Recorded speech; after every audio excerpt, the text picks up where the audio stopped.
Hello students, previous video में हमने postulates of MO theory को एक्सप्लेन किया और वहाँ बताया था कि अगर दो एटॉमिक ऑर्बिटल ओवरलैप करेंगे तो दो एमओ बनेंगे, एक बॉन्डिंग दूसरा एंटी बॉन्डिंग। आज हम इन दो मोलिकुलर ऑर्बिटल के बीच में डिफरेंस को एक्सप्लेन कर रहे हैं। इन दोनों में क्या क्या पॉइंट ऑफ डिफरेंसेस हैं। स्टार्ट कर रहे हैं। बॉन्डिंग एमओ, यहां है एंटी बॉन्डिंग एमओ के पॉइंट्स। तो फर्स्ट पॉइंट हमने स्टार्ट किया, they are formed when wave functions of atomic orbitals are added. ये हमने प्रीवियस वीडियो में एक्सप्लेन किया था कि अगर दो एटॉमिक ऑर्बिटल्स जिनको हम कह रहे हैं इलेक्ट्रॉनिक वेव, अगर वो सेम फेज में है, कोई इलेक्ट्रॉनिक वेव है, तो वहां पॉसिबिलिटी है वो इन फेज भी हो सकते हैं, आउट ऑफ फेज भी हो सकते हैं। तो अगर वो सेम फेज में है तो क्या होगा, एडिशन होगा। और एटॉमिक ऑर्बिटल के वेव फंक्शंस अगर ऐड होते हैं तो उससे क्या बनता है, बॉन्डिंग एंड। और अगर उनमें सब्ट्रैक्शन है, अगर वो आउट ऑफ फेज है, तो उससे फॉर्म होता है एंटी बॉन्डिंग मोलिकुलर ऑर्बिटल। तो ये फर्स्ट पॉइंट है, they are formed when wave functions of atomic orbitals are subtracted.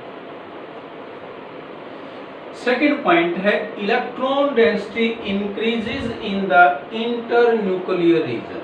दो एटॉमिक ऑर्बिटल ने ओवरलैप किया है, पॉजिटिव ओवरलैप हुआ है, वेव फंक्शंस अगर ऐड हुए हैं तो क्या होता है, उन दो न्यूक्लियस के बीच में इलेक्ट्रॉन डेंसिटी बढ़ जाती है। क्यों? क्योंकि बॉन्ड फॉर्म हो जाता है और हमें पता बॉन्ड फॉर्म होता है तो दो एटम के बीच एक इलेक्ट्रॉन पेयर की शेयरिंग होती है। तो ये हमने यहाँ दिखाया भी है। ये दो एटॉमिक ऑर्बिटल्स सेम फेज में है, ये प्लस, मैथमेटिक्स से कंपेयर ना करें इसको हम, ये प्लस माइनस जो साइंस हैं ये हमें क्या बताते हैं कि एटॉमिक ऑर्बिटल्स सेम फेज में हैं या आउट ऑफ फेज में हैं। जैसे हमने इलेक्ट्रॉनिक वेव दिखाई थी, वेव्स में क्या होता है, क्रेस्ट या ट्रफ, तो हम क्रेस्ट को प्लस कर देते हैं, ट्रफ को माइनस कर देते हैं। सेम फेज में है तो दोनों क्रेस्ट ऐड हो जाएंगे, दोनों ट्रफ ऐड हो जाएंगे, तो रिजल्टिंग वेव फंक्शन क्या होगा, इंक्रीज हो जाएगा। तो ये हमने यहाँ इस तरीके से दिखाया है कि दो सेम फेज में एटॉमिक ऑर्बिटल हैं तो उनमें एडिशन हुआ है, बॉन्डिंग हुई है, और बॉन्डिंग होने से ये क्या बन जाएगा, बॉन्डिंग मोलिकुलर ऑर्बिटल, और इन दो न्यूक्लियस के बीच में यहाँ पर पेयर आ जाएगा तो इलेक्ट्रॉन डेंसिटी क्या होगी, इंक्रीज। जबकि अगर बॉन्डिंग नहीं हुई, एक पॉजिटिव एक नेगेटिव, मतलब आउट ऑफ फेज है, दो एटम्स के एटॉमिक ऑर्बिटल की वेव अगर आउट ऑफ फेज है तो उसमें क्या होता है, सब्ट्रैक्शन, और उससे बनता है एंटी बॉन्डिंग। ये क्या बना, सिग्मा स्टार से एंटी बॉन्डिंग। तो दो एटॉमिक ऑर्बिटल कंबाइन करते हैं तो दो एमओ बनते हैं, एक बॉन्डिंग दूसरा एंटी बॉन्डिंग। एंटी बॉन्डिंग के अंदर देखें, ये जो दो न्यूक्लियस हैं इनके बीच में इलेक्ट्रॉन्स नहीं है, बॉन्डिंग नहीं हुई। तो यहां हमने क्या बताया, electron density decreases in the internuclear region. Third है, there electrons cause attraction between two atoms. हमें पता है दो एटम के बीच में अगर बॉन्ड फॉर्म हुआ है तो वो अट्रैक्शन कॉज करेंगे, उनका रिजल्ट अट्रैक्शन होगा। देखिए कैसे होगा, ये दो न्यूक्लियस हैं, ये दो एटम के न्यूक्लियस हैं, इनके बीच में इलेक्ट्रॉन है, तो ये दोनों न्यूक्लियस इन इलेक्ट्रॉन्स को अपनी तरफ अट्रैक्ट करेंगे। तो क्या हुआ, इन इलेक्ट्रॉन की वजह से दो एटम के बीच अट्रैक्शन हुआ। जबकि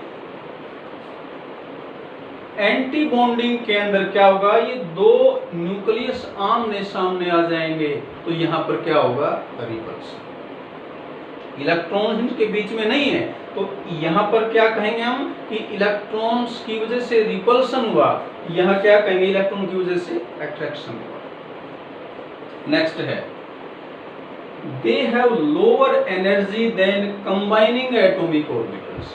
ये हमने कल इस तरह से भी बताया था, एक बार दोबारा इस डायग्राम को एक्सप्लेन करता हूँ। यहाँ हमने एनर्जी ली है, ये एटॉमिक ऑर्बिटल है। जैसे हमने हाइड्रोजन का एग्जांपल ले रखा है, ये 2 हाइड्रोजन एटम है, एक एटम का ये 1s ऑर्बिटल है, ये दूसरे एटम का 1s एटॉमिक ऑर्बिटल है। दोनों ने कंबाइन किया, 2 MO बनाए, एक बॉन्डिंग सिग्मा 1s और एक anti bonding sigma star 1s। तो ये दोनों एटॉमिक ऑर्बिटल जब कंबाइन करते हैं तो जो बॉन्डिंग बना है उसमें देखें एनर्जी डिक्रीज हुई, मतलब स्टेबिलिटी बढ़ी। तो हम कह सकते हैं कि इन इलेक्ट्रॉन की वजह से स्टेबिलिटी बढ़ी है, एनर्जी डिक्रीज हुई है। यहाँ जो डिक्रीजिंग इफेक्ट है, एनर्जी डिक्रीज है तो स्टेबिलिटी बढ़ती है, तो हम कह सकते हैं ये स्टेबलाइजिंग इफेक्ट है। इसको हमने B से रिप्रेजेंट कर दिया। और यहाँ देखें जब एंटी बॉन्डिंग है, जब बॉन्डिंग नहीं हुई है, तब देखो एनर्जी इंक्रीज हुई है। और ये जो एनर्जी में इंक्रीज है ये ज्यादा है किससे, जो डिक्रीज था। तो ये जो डिस्टेबलाइजिंग इफेक्ट है ये ज्यादा होता है, एनर्जी में इंक्रीज है वो ज्यादा होता है कब, जब एंटी बॉन्डिंग फॉर्म होते हैं। और बॉन्डिंग फॉर्म होते हैं तो एनर्जी में जो डिक्रीज है वो कम है, यानी कि A की वैल्यू B से ज्यादा है। तो ये ध्यान रखेंगे कि बॉन्डिंग का इलेक्ट्रॉन एट्रैक्शन काज करेगा, एंटी बॉन्डिंग का रिपल्शन काज करेगा। यहाँ तो हालांकि एंटी बॉन्डिंग में है नहीं, आगे हमें इस पॉइंट की जरूरत पड़ेगी। तो एंटी बॉन्डिंग वाले का जो रिपल्शन होगा वो बॉन्डिंग वाले से ज्यादा, बॉन्डिंग वाले का अट्रैक्शन, एंटी बॉन्डिंग का रिपल्शन, तो एंटी बॉन्डिंग का रिपल्शन बॉन्डिंग के अट्रैक्शन से ज्यादा होगा। ये हम यहाँ से समझ सकते हैं कि एंटी बॉन्डिंग का डिस्टेबलाइजिंग इफेक्ट बॉन्डिंग के स्टेबलाइजिंग इफेक्ट से ज्यादा होता है।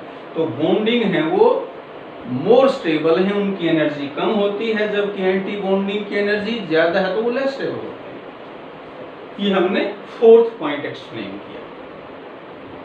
यहाँ लिखा they have higher energy than combining atomic orbitals. Combining atomic orbitals की एनर्जी देखो इस पॉइंट पे है, और ये किसकी बॉन्डिंग की है, तो बॉन्डिंग की इनसे कम है और एंटी बॉन्डिंग इनसे ज्यादा। लास्ट पॉइंट है they are represented by sigma pi डेटा। ये इनकी नोटेशंस हैं बॉन्डिंग की, और इन्हीं के साथ स्टार लगा देंगे तो ये नोटेशन किसकी बन जाएंगी, एंटी बॉन्डिंग। नेक्स्ट आता है conditions for combination of atomic orbitals. Atomic orbital combine करेंगे तो उसमें कुछ कंडीशंस है। एटॉमिक ऑर्बिटल सभी कंबाइन नहीं कर सकते, जहां ये कंडीशन सेटिस्फाई होती हैं उन्हीं एटॉमिक ऑर्बिटल्स का ओवरलैप होगा, उनका कॉम्बिनेशन होगा। क्या क्या कंडीशन है, first the combining atomic orbitals should have almost same energy. 1s के साथ 1s ने कंबाइन किया क्योंकि इनकी एनर्जी लगभग सेम है। 1s के साथ 2s कंबाइन नहीं कर रहा क्योंकि एनर्जी का डिफरेंस ज्यादा है। तो 2 एटॉमिक ऑर्बिटल कंबाइन कब करेंगे, जब उनकी एनर्जी लगभग सेम हो। Second the combining atomic orbitals must have same symmetry या प्रॉपर ओरिएंटेशन। s के साथ ही हमने पहले भी बताया है, s के साथ pz कंबाइन करता है, सिग्मा बॉन्ड फॉर्म होता है। s के साथ px और py कंबाइन नहीं करते क्योंकि s की जो सिमेट्री है वो px और py से डिफरेंट है। s और pz के इलेक्ट्रॉन सेम एक्सिस पे हैं तो दोनों के बीच में ओवरलैपिंग पॉसिबल है। तो s और pz की सेम सिमेट्री है इसलिए वो कंबाइन करेंगे, जबकि s और px py की सिमेट्री सेम नहीं तो कंबाइन नहीं करेंगे। जैसे HF बनता है, ये हमने प्रीवियस वीडियो में बताया है। HF बनेगा तो कंबाइन कौन करेगा, हाइड्रोजन का तो 1s, और F का कौन कंबाइन करेगा, 2pz कंबाइन करेगा क्योंकि ये दोनों सिमेट्रिकल हैं, दोनों की प्रॉपर ओरिएंटेशन है। 1s की 2px और 2py के साथ ओरिएंटेशन प्रॉपर नहीं है, सिमेट्री सेम नहीं है तो कंबाइन नहीं करेंगे। और थर्ड है extent of overlapping should be large. जो MO बनेगा वो स्टेबल होना चाहिए। स्टेबल कब होगा, जब इनके बीच में जो ओवरलैपिंग रीजन है वो ज्यादा हो। ये हमने बॉन्डिंग के दौरान भी बताया था, सिग्मा बॉन्ड पाई बॉन्ड से मोर स्टेबल है, क्योंकि सिग्मा के अंदर ओवरलैपिंग अलोंग द एक्सिस है, ज्यादा ओवरलैपिंग होती है, मोर स्टेबल होता है। तो ओवरलैपिंग ज्यादा होनी चाहिए जिससे एमओ स्टेबल बने। नेक्स्ट है टाइप्स ऑफ मोलिकुलर ऑर्बिटल्स। दो एटम कंबाइन करते हैं तो उनके बीच में बॉन्ड फॉर्म होता है सिग्मा पाई। तो बॉन्ड फॉर्म होने से मोलिक्यूल बना, तो एटम के एटॉमिक ऑर्बिटल कंबाइन करेंगे तो मोलिक्यूल्स बन जाएंगे। मोलिक्यूल्स में क्या बनेंगे? Molecular orbitals. तो जैसे सिग्मा पाई बॉन्ड की टाइप होती है, वैसे ही सिग्मा पाई मोलिकुलर ऑर्बिटल्स की टाइप है। सिग्मा एमओ फर्स्ट टाइप किसे कहेंगे? The molecular orbitals formed by overlapping along the internuclear axis. ये वही डेफिनेशन जो हमने सिग्मा बॉन्ड की बताई थी। अगर दो orbital along the axis overlap करेंगे तो बॉन्ड क्या बना? सिग्मा। यहाँ बॉन्ड की बजाय हमने क्या कह दिया? एम। बात वही की है। कैसे? ये दो एटम है, ओवरलैप करेंगे तो इनके ये दो हाइड्रोजन मान लें तो H के बीच में सिग्मा बॉन्ड फॉर्म हुआ है, तो ये H2 बना है, बॉन्ड बना है, तो उसमें मोलिक्यूल बना है, तो ये मोलिक्यूल का ऑर्बिटल है। क्या बोलेंगे? Molecular orbital. और अगर जैसे इनकी हम कहें बॉन्डिंग नहीं बनती है तो उसको बोल देंगे एंटी बॉन्डिंग एम। ये हालांकि सिग्मा पाई बॉन्ड के दौरान नहीं बताया था हमने, लेकिन ये पता है कि सिग्मा बॉन्ड फॉर्म कैसे होता है। अब हमने उसी के अकॉर्डिंग डिफाइन किसको किया है? Sigma molecular orbital. यहाँ अलग क्या है? यहाँ बॉन्डिंग एंटी बॉन्डिंग वर्ड लगाए हैं, बाकी ये वैसे ही ओवरलैपिंग है जैसे हमने सिग्मा बॉन्ड के अंदर की फॉर्मेशन के अंदर बताई थी। ये हमने 1s की 1s के साथ ओवरलैपिंग दिखाई है। इसी तरह से हम 2s की 2s के साथ ओवरलैपिंग दिखा सकते हैं। तो ये सिग्मा एमओ कब बनेगा? जब s के साथ ओवरलैप करेगा। वो चाहे 1s 1s के साथ ओवरलैप करे या 2s 2s के साथ करे। 2s है तो सिंपली यहाँ पर सिग्मा 2s आ जाएगा, सिग्मा स्टार 2s आ जाएगा। एक पॉइंट और नोट करें, ये दो एटम हैं, उनके न्यूक्लियस के बीच में एक लाइन ड्रा कर रखी है। ये लाइन क्या है? Nodal plane. किसे कहते हैं नोडल प्लेन? वो प्लेन जहां इलेक्ट्रॉन की प्रोबेबिलिटी 0 हो जाए। तो यहाँ ये दो एटम क्योंकि कंबाइन नहीं कर रहे तो इनके बीच में इलेक्ट्रॉन से नहीं है।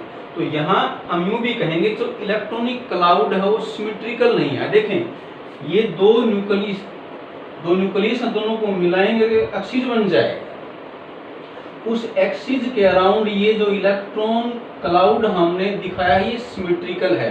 ये सिग्मा पाई के डिफरेंस में आगे लिखेंगे हम।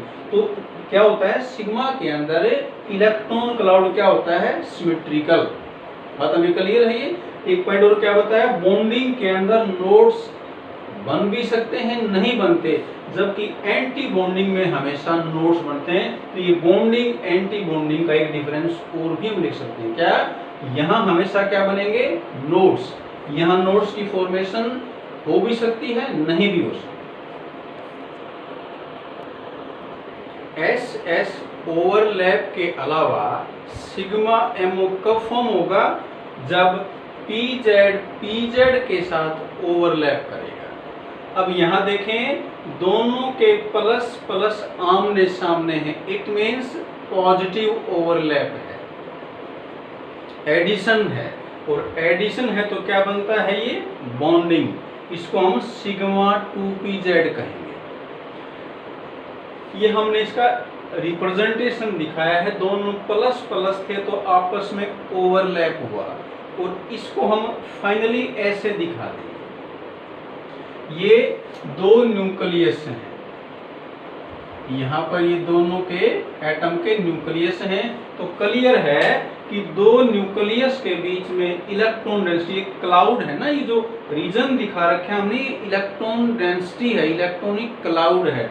तो दो न्यूक्लियस के बीच में, इंटर न्यूक्लियर रीजन के बीच में इलेक्ट्रॉन डेंसिटी बढ़ जाती है। किस केस में? बॉन्डिंग एमओ के केस में। ये हमने 2 पीजेड लिए, 2 पीजेड प्लस माइनस आमने सामने है। It means in atomic orbital के wave functions out of phase हैं, तो ये क्या होंगे? सब्ट्रैक्ट। और सब्ट्रैक्ट होने से इस तरह की सिचुएशन आएगी। यहाँ इन दो न्यूक्लियस के बीच में इलेक्ट्रॉन डेंसिटी क्या हुई है? डिक्रीज। देखो यहाँ इलेक्ट्रॉन डेंसिटी ज्यादा है और ये एंटी बॉन्डिंग एमओ फॉर्म हुआ है, तो इसको सिग्मा स्टार से रिप्रेजेंट करेंगे। और यहाँ देखो इसमें एक नोडल प्लेन आया, एक ऐसी लाइन आई है जहां प्रोबेबिलिटी ऑफ इलेक्ट्रॉन 0 है। तो ये हमने सिग्मा एमओ की फॉर्मेशन दिखाई। सिग्मा एमओ किससे बना?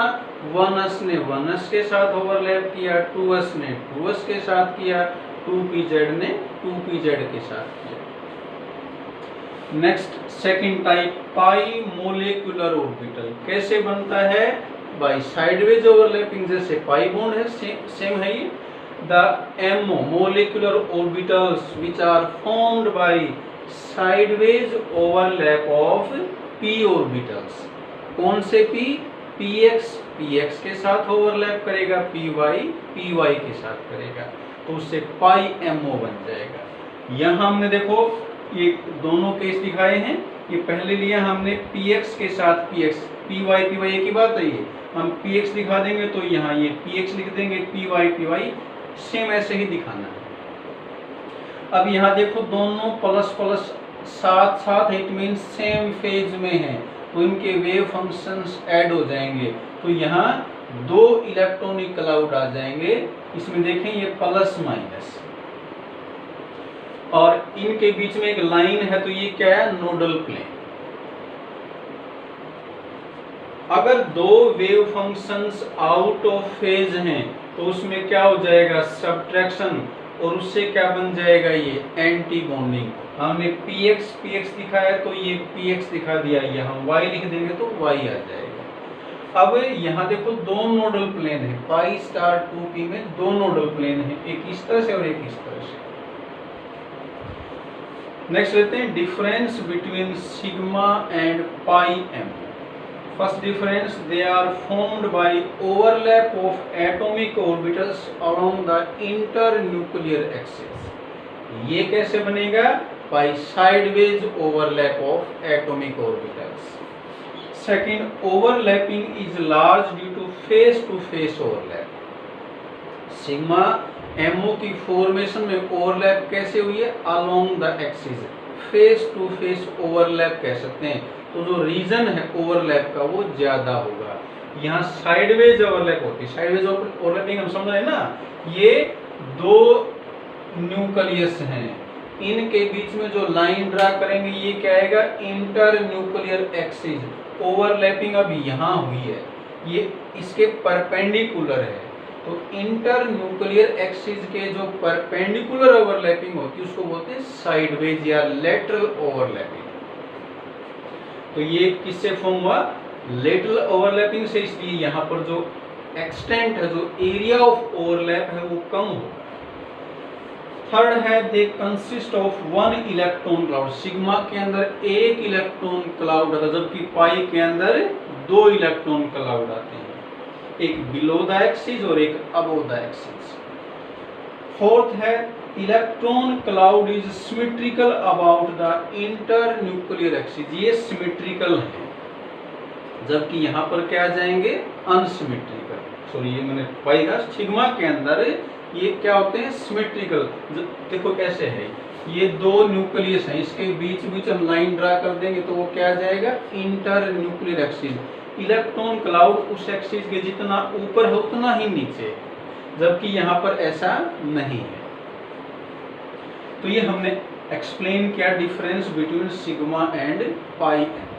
तो ये हमने कंटिन्यू किया है एमओ थ्योरी को। इसका जो ज़्यादा इम्पोर्टेंट पार्ट है, जो एग्जाम के लिए ज़्यादा इम्पोर्टेंट है, वो इसकी एप्लीकेशंस। तो एप्लीकेशंस हम नेक्स्ट वीडियो में डिस्कस करेंगे। इस वीडियो में इतना ही करते हैं। Thank you.